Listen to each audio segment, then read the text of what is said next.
The year was 490 BCE, a time when the mighty Achaemenid Empire cast its shadow over the Aegean Sea, led by the ambitious king, Darius I. Darius sought to extend their dominion over the free city-states of Greece, whose spirit of democracy and independence burned like a beacon in the darkness.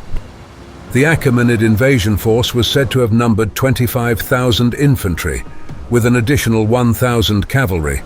However, the cavalry would have no part to play in the battle, which would turn out to be a crucial factor for the Greeks. Darius had sent an expeditionary force, numbering in the tens of thousands, to invade the Greek heartland. The Achaemenid force had landed on the shores of Marathon, intent on subjugating Athens and punishing the city for its role in supporting the Ionian revolt against Achaemenid rule. In response, Athens marshaled its own army, bolstered by reinforcements from Plataea, and prepared to confront the invaders. At the head of the Athenian army stood their strategos, or general, Miltiades. Miltiades was a leader of unmatched valor and cunning.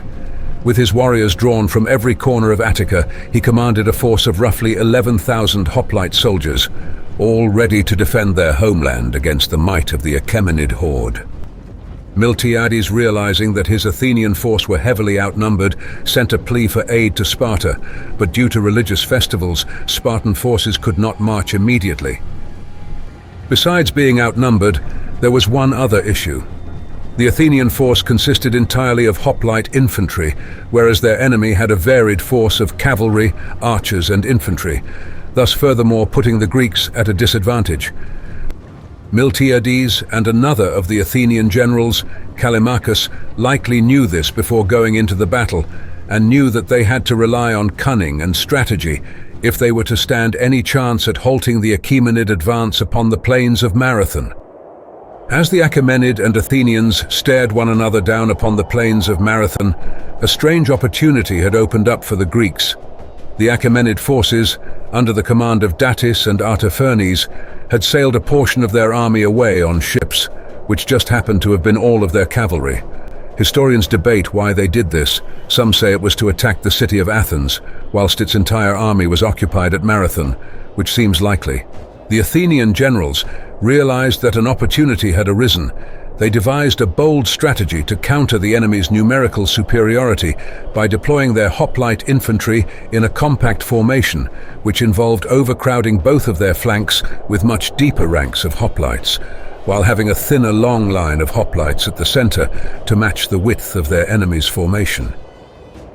In a daring maneuver, the Athenians launched a surprise attack, hoping to exploit their enemy now that their cavalry was gone. With a mighty roar, the Athenians surged forward, their marching footsteps echoing across the plain like thunder.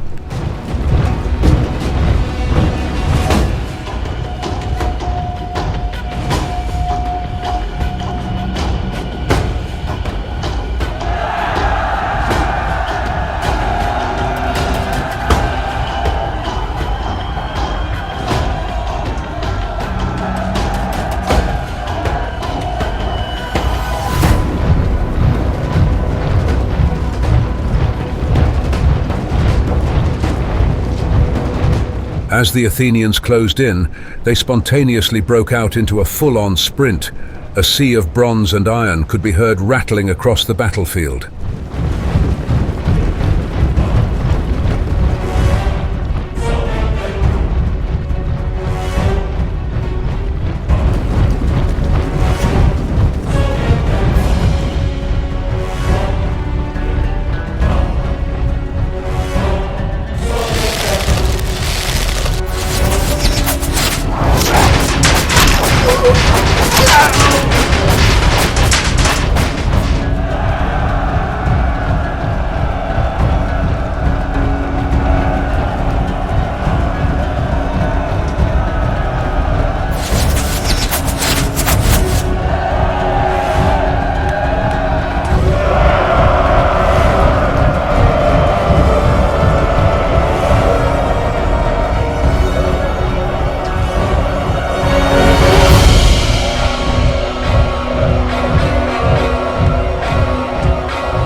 Completely outnumbered at the center, the thin lines of Athenian hoplites were being pushed back by the Persian infantry.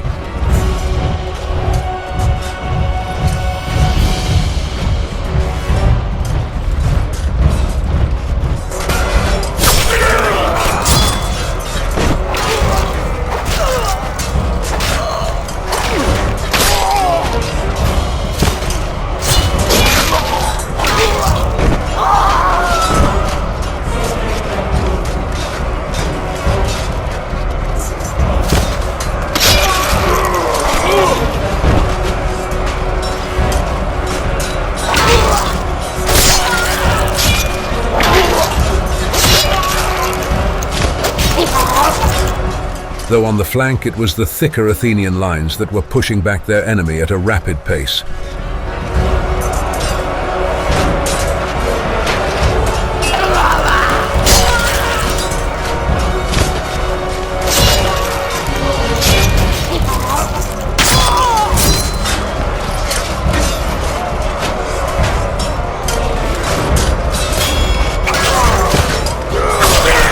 Athenian flanks pushed further and further inwards, isolating the Persian center from the rest of their force.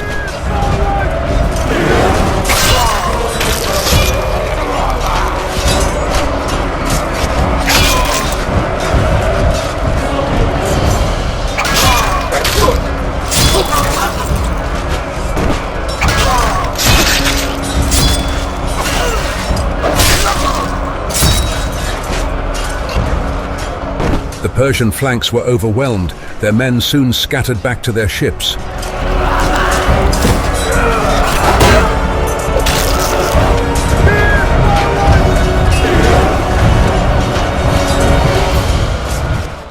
The Athenian flanks now closed in on the Persian center, which was completely isolated.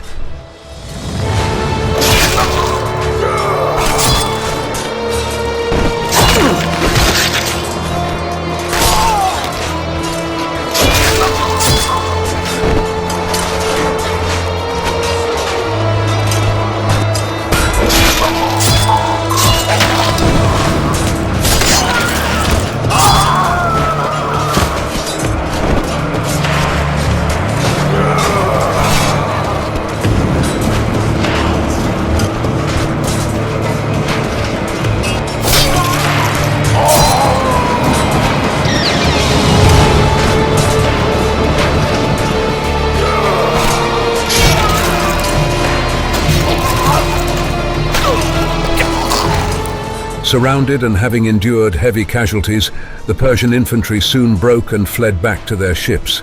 Many were killed by the Athenians upon fleeing, and with that, the heroic victory was almost complete. The Athenians had no time to celebrate their triumph. They had to quickly get back to the city of Athens, which still was in danger of being attacked by the rest of the Persian fleet. The race was now on. As the Athenians hurried back to their city, the Persian ships too sailed to Athens, hoping to quickly attack and capture it, while it was completely undefended.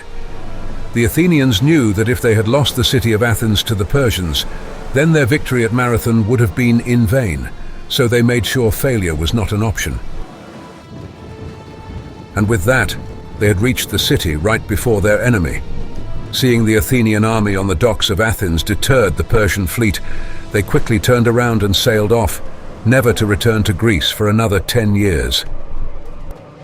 The Battle of Marathon proved to be a turning point in the Greco-Persian Wars, marking a stunning triumph for Athenian democracy and valor.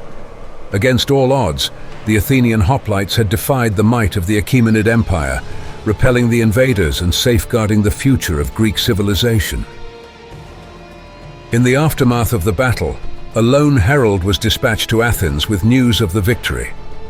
Running the entire distance from Marathon to Athens, a distance of approximately 26 miles, he delivered the momentous tidings before collapsing from exhaustion, a feat that would later inspire the modern marathon race, commemorating the courage and sacrifice of those who fought and died at Marathon.